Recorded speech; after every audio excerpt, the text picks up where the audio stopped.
I saw the team sheet, Sorry, Matt, I'm just going to no props. I will be back there because Liverpool are being torn apart here. John Murray. Torn apart, 4-0 in the FA Cup quarter-final. But a brilliant goal from Manchester City. Some of the play there, it was played through to O'Reilly in the box. He turned it across, and Haaland there, left foot in off the crossbar for an Erling Haaland hat-trick. The sun comes out, and all feels good for Manchester City. They're walloping on a slots Liverpool now, 4-0. City probably haven't had an easier game all season. Liverpool are getting given no pressure. The pitch is as wide as possible. There are spaces for City to run into. People are making runs. City are playing forward passes because there's no reason not to. The chances of completing the passes are near 100%. And the timing of the runs has been great. This time, O'Reilly to Doku. Underlapping run, Doku cuts inside, plays a lovely time pass again to O'Reilly, who steps into the penalty area. Liverpool defence just stay flat, certainly two of them, Gomez and Kanate. O'Reilly runs in behind him, and then you think he's going to shoot. He wants to get his name on the score sheet. He squares it for a tap in that Erling Haaland didn't want to just roll it across the floor. He decided to try and get it in off the crossbar. He completes it and shows the ease at which his team are winning this game. Yep, 10 yards out. In off the crossbar, Erling Haaland, his 12th Manchester City hat-trick and his 27th for club and country. This is over as a contest. It's been long over. 4-0 Manchester City as the ball deflects goalwards. Trafford's able to make the catch. Fans in the stands doing the Poznan, and Arne Slot just has to watch and suffer this with his hands in his pockets. And there are starting to appear empty swathes of blue seats in amongst those 8,500 Liverpool fans who are at the Etihad as some of them start to leave the ground. I'll come back to the Rugby League in a moment, but just that goal, Dion, yeah, I'll go to Dion first, not you, Rachel, to slam it again. But it is, so Dion can slam it first. There you can, but if you're thinking, just track a runner, aren't you? I mean, Nico O'Reilly must have run past 3 Liverpool players there, I think, and Erling Haaland's 8 yards out with a yard or 2 of space around him. Yeah, and it's, I don't know, myself and Rachel pulled that out as well. We're saying to ourselves, who has O'Reilly ran off? That person can see O'Reilly come. I think it was Gomez. I'm not quite sure it was Gomez or Gravenberch. I'm not sure. But he can see him coming, but he just lets him run in behind him. I don't get it. What I'm seeing here is a lot of players at the moment not really wanting to take responsibility with the way that they're playing. And the worst thing about it, Leon and Rachel will tell you this, when something like this happens and you're not pointing fingers at each other, something's wrong. Something's wrong. Go on, Rachel.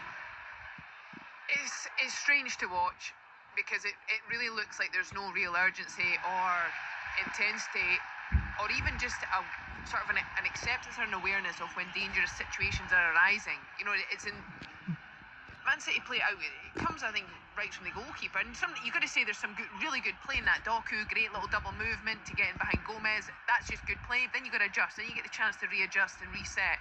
There's numbers back. It's really untidy, and it's the intensity that I think will be the reason why a lot of fans give that scrutiny. And same to your point, not tracking runners. Sometimes the movement's really good, so the tracking part can be difficult, but you've got to have that intensity. You've got to have the change of speed, you know, the reaction of this is a dangerous situation, I've got to get back in, I've got to help my teammate, I've got to get across. And that's the part that's missing. It's so comfortable for Man City, and you're talking about some of the most tricky and technical players in the world. The last thing you want it to be is comfortable for Doku and Cherki and O'Reilly.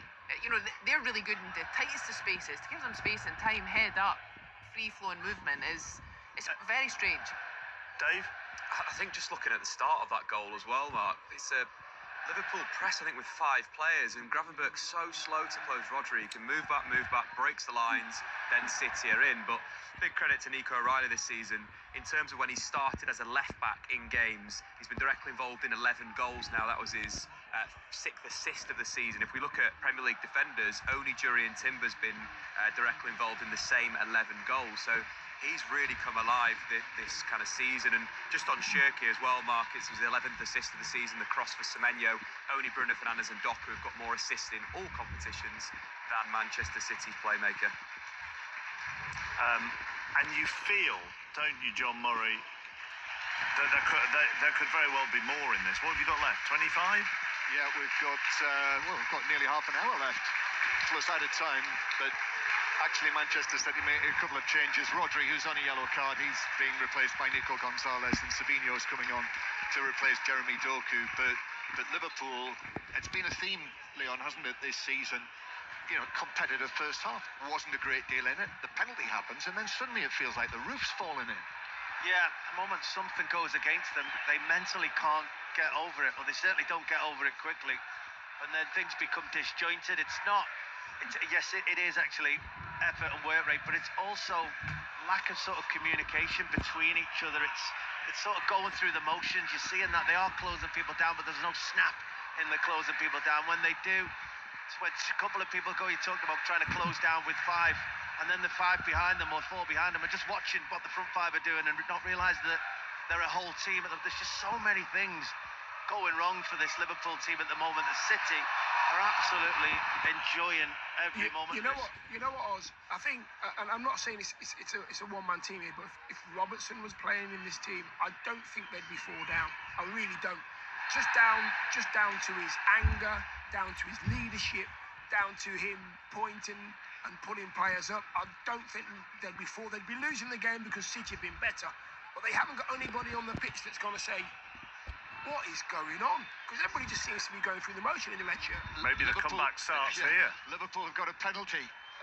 Mateus Nunes just catching Ekitike as he burst towards the byline. And so Liverpool with a chance for Salah from the penalty spot. Yeah, something out of nothing as well. As you said, Liverpool not really doing an awful lot. Win the ball back high up, a couple of passes. Ekitike decides to be positive. For once, Liverpool haven't done enough of that. Mateus Nunes' poor decision brings him down. Yep, so Mo Salah then from the penalty spot. Same end in which just before half-time Erling Haaland put the ball past Mamadashvili. James Trafford recently kept a clean sheet in the League Cup final. England debut now against Salah from the penalty spot. He saved it! Diving to his left, Trafford. And Liverpool can't even score from the penalty spot through Salah. The penalty-saving specialist Manchester City goalkeeper James Trafford. His great few weeks continue. Yeah, good save. Trafford goes to his left, hard and low.